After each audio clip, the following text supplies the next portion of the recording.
Welcome to this video in our Opening Heaven's Door training series. And I'm joined by Liz, Sarah, Denise and Greg. And what we're looking at in this particular session is how we can encourage more and more people to come forward for prayer. I go around lots of churches, and one of the things that's often said by the ministry team is the problem is, we have a good team, we're trained, but not many people actually come up for prayer. And so they feel a bit discouraged by that.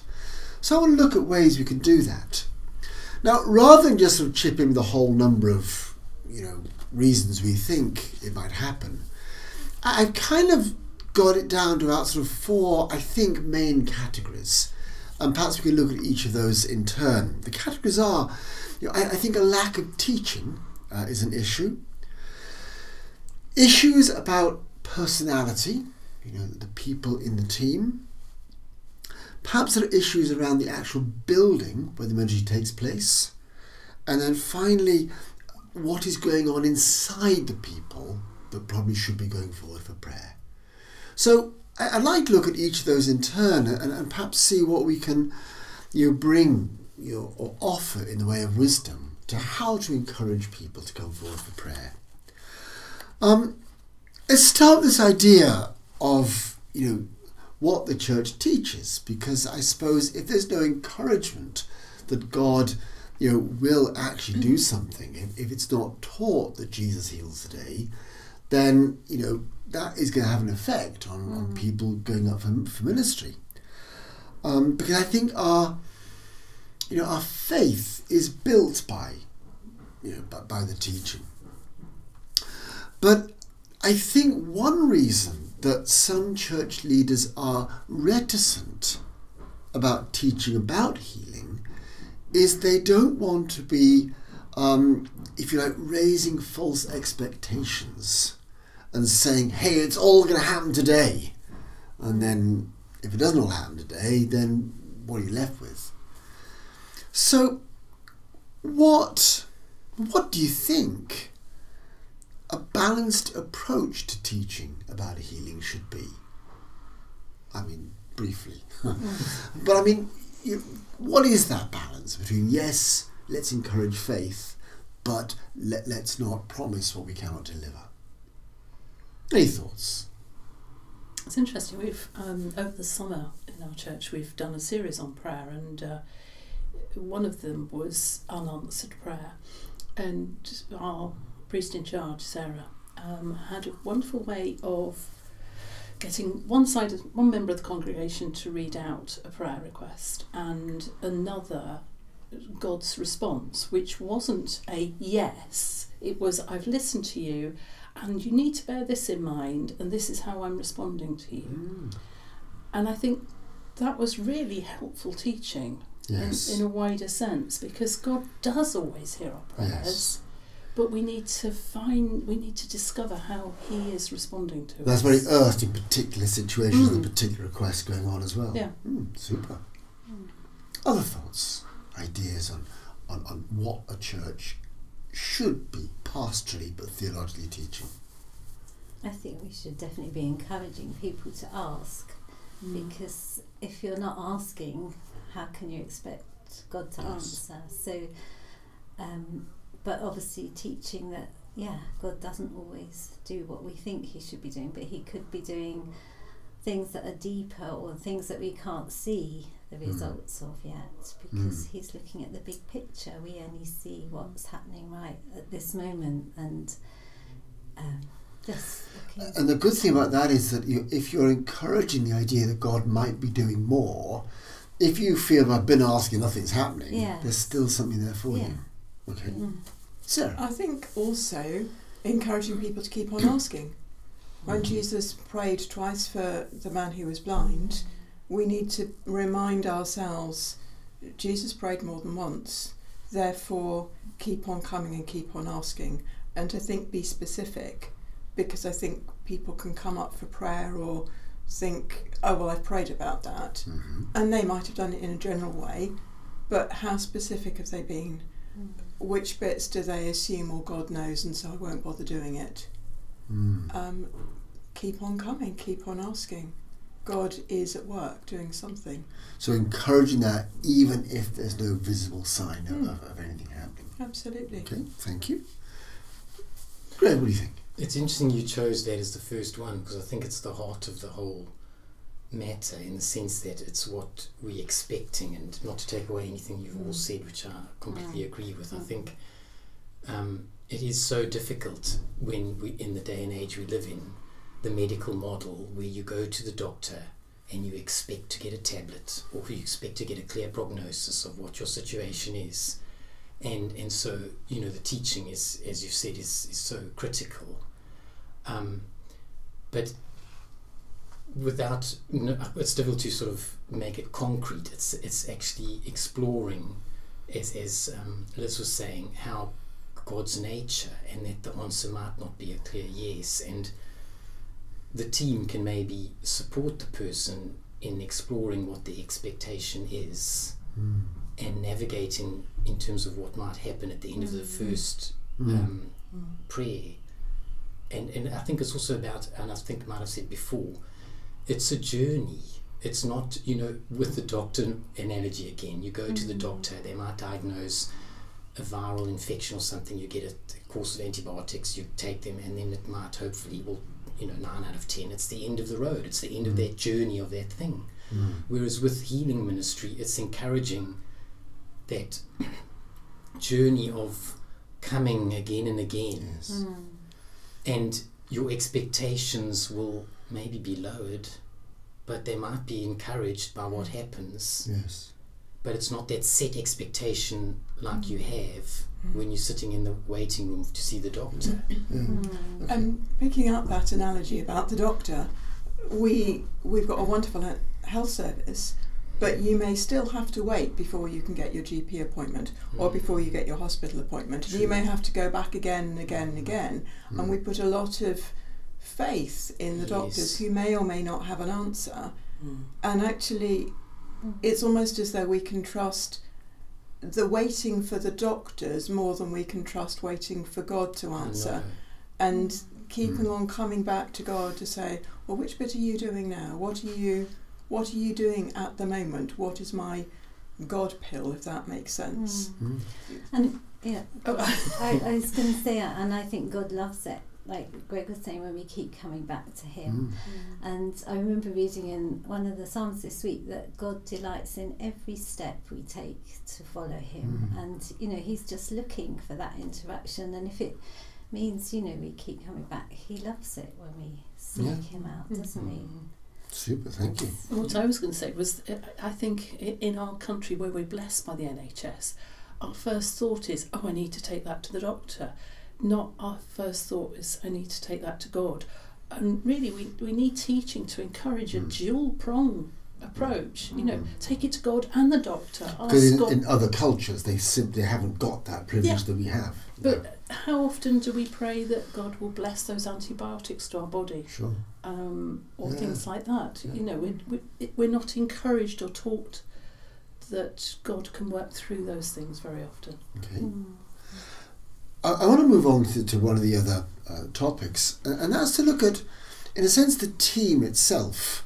You know, because I do think that sometimes if you're in the congregation wanting prayer, you're looking at what's going on. You're looking at, you know, who's on today, and that may or may not affect whether you go up and get prayer. And you know, we've done some previous sessions in, you know, what makes a good prayer minister. But I think it's very important, you know, what are the issues? You know, because I don't know, if you're a young person and you want prayer, will you be put off by the fact that all over 80? If you're a guy and they all seem to be women up there, is that going to affect you? What can we do to, in a sense, help people come up, you know, as we look at the makeup of a team or the training of a team? This is your area. I think we need to think more about the nature of our team, because it can be very easy to think, oh, we've got this lovely group of people that will be fine. But if we're not thinking, how would a younger person or different ethnicity or whatever it might be, how might they feel about it, we won't look in different places or think somebody might not be perfect, but they will be able to grow. And it's better to have somebody who might not be perfect but is teachable to pray with somebody if it means somebody will come forward, rather than thinking, oh well, we're not going to think about that. Yes. People took a risk with me many years ago. We all had to step out. Have you had experience of being there thinking, don't really want to go and get prayed for by them, or they're on, that'd be good news? Does that affect the way you think if you want prayer?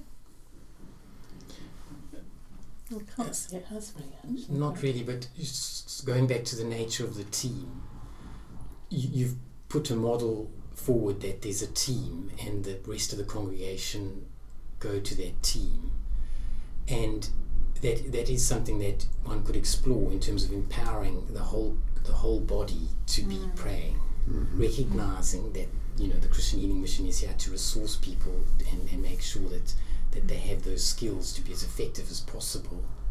But you could look at an option where the team is kind of a mentoring, guiding team, and there's the possibility and the freedom and the bravery maybe of some of the people in the congregation to turn to someone next to them at an appropriate time in the meeting at response time and get prayer from someone right there. And I think that might preempt one of your other comments about the building and where you do that would freak some people out big time, though, wouldn't it? Yeah, and that depends on the nature and the style of your church. And I suppose in some ways I'm intimating how the style of our church, where it's quite open and it can be quite threatening to some people because they're not comfortable with that arrangement. Tough. That's what you want to go for. Okay, all right. I mean, over the summer, just as a sort of side thing, the children in our church went out for most of the meeting, and they invited adults during the course of the service to go and receive prayer, supervised with other adults from the children. Wow, beautiful. Now they hadn't had training. They hadn't, they wouldn't have known about the encounter model necessarily. Maybe they did, I don't know. But that's an example of how everyone can be involved, and God uses everyone in their own way. So, thank you. You were asking, I agree with what Greg is saying, but you were asking too about feeling you would or wouldn't go up to people. I've had that experience of thinking there are some people I would rather not have prayer from, and I've had people who've told me that people won't receive prayer from certain people. So I think, yes, it can be significant for some of looking at the team and thinking, we don't like that person, we don't trust them. And that might be a personality issue, or it might be a sense that actually that person doesn't feel as safe. Okay, what do you do with that? You're leading the prayer ministry team, and you're told, well, I won't go for prayer because, Mrs. Jones is on today and she freaks me out. I think in different situations you have to work it out in different ways. So you might think, well, can we enable prayer in another way?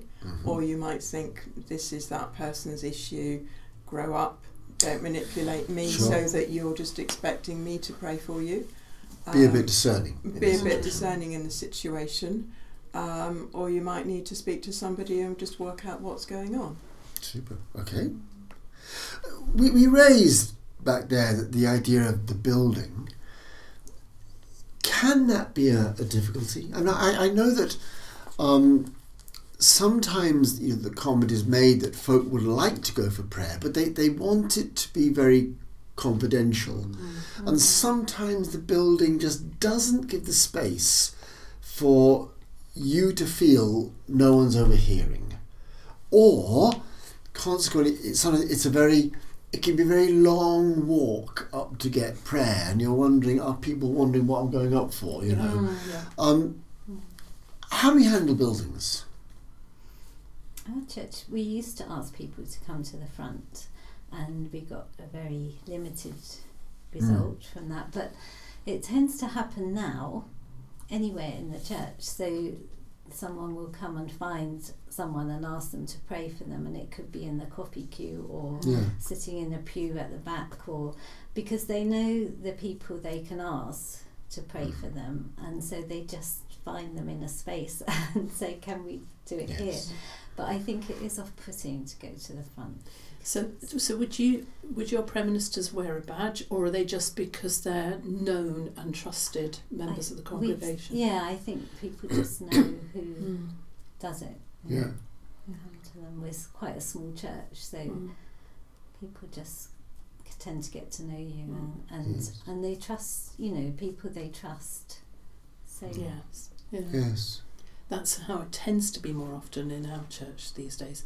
In the past, we gave people the option of going into the side chapel, the lady chapel, either during communion or after communion, where a prayer team were lurking, ready and waiting.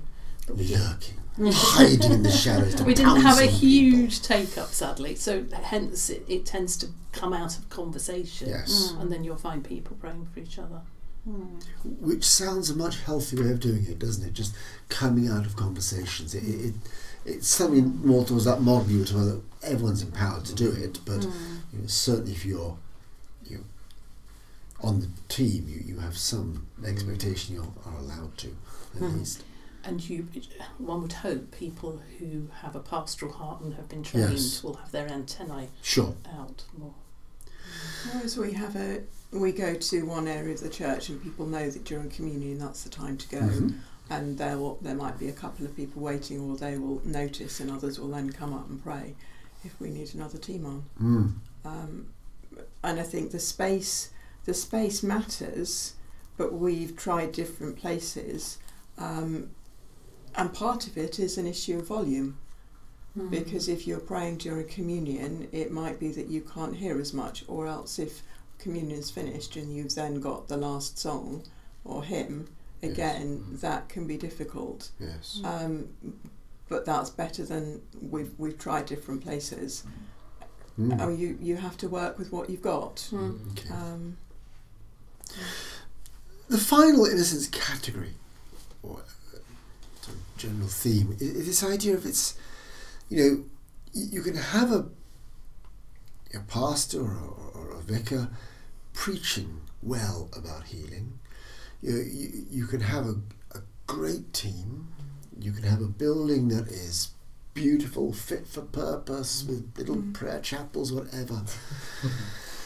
But deep down, despite all that's being taught, if there are people sitting there, they just don't feel whatever's taught, they don't feel good enough, worthy enough, they don't feel they matter enough, that's going to hinder it, probably more than anything, isn't it? They're just not going to think that God wants to touch them. That they listen to these sermons on healing, and they think, that's great for everybody else, but it won't happen to me. Maybe because it's never happened to me. And they just never feel somehow God is going to be there for them.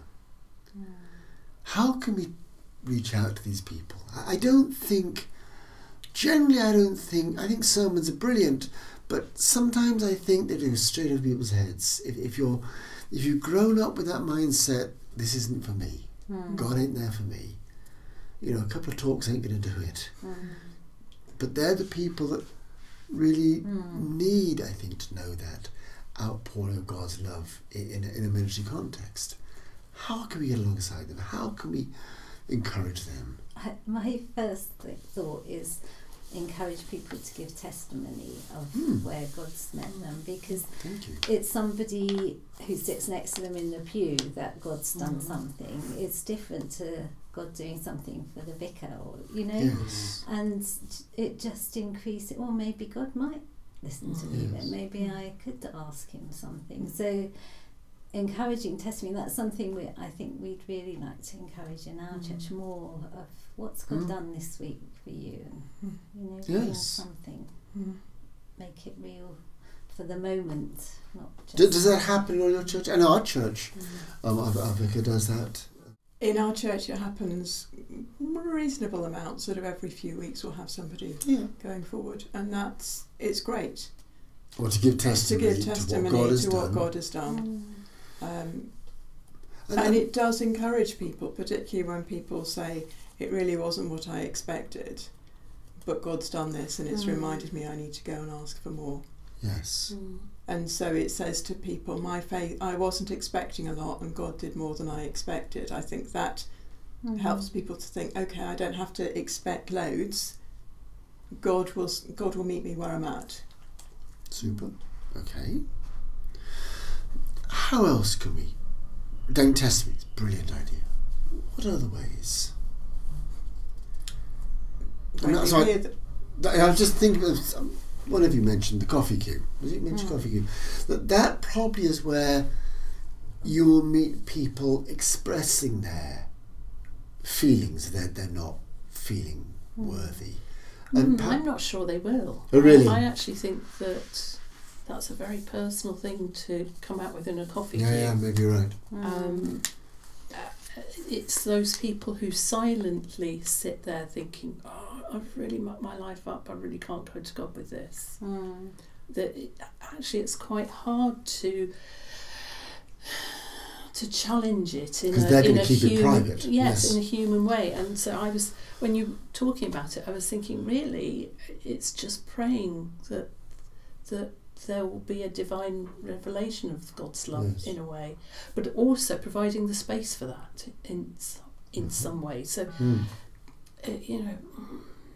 within the service, sort of at some point, having a time when giving God space to react to people. Following on from what Denise said there about in the service and giving them the space, maybe thinking outside the box in terms of not necessarily being on a Sunday, and the small groups, and I've mentioned them before because that's where your pastoral flavour comes through, and you've given them the space in that context over a meal or just evening prayer time or what have you, and that gives them the space to maybe open up about something.